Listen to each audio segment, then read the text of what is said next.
scholarship was in a rarefied class of scholastics, where the Muslims would learn things. If you want to look, for those of you who grew up in South Asia, the very first seerah that I read was Payambar the Messenger, the translation in English. It's a very devotional seerah that was written to create intense love of the Prophet ﷺ. So it doesn't go into any of the problematic stories that are in the seerah. And there are problematic stories.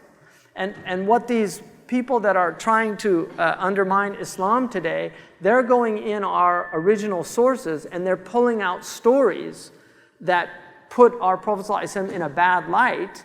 And they say, oh, well, look, here's their Prophet. And he did what Daesh is doing.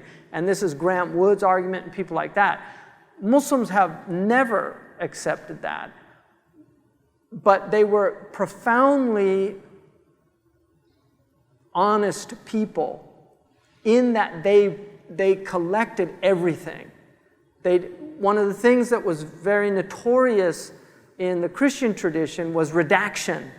And so anything that was negative, they would just remove it from the books. And they did this even to the pre-Christian books. It was very common. The Muslims did not do that. They put everything in there. The Sunnis put hadiths that were for them and against them in there. If it was a hadith, they put it in there even though it was for them or against them. And our ulama said one of the signs of the Ahlul Bid'ah is they only put what's for them. One of the signs of Ahlus Sunnah is they put what's for them and against them. And so this is very important. And that's why our madhabs differ about things, because there are hadiths that will go against the opinion of Imam. He has another hadith. The ulama could have removed all those things and just said, oh, this is the way it is. But they didn't. They put it all there. And they wanted to make sure that everything that the Prophet possibly said was preserved.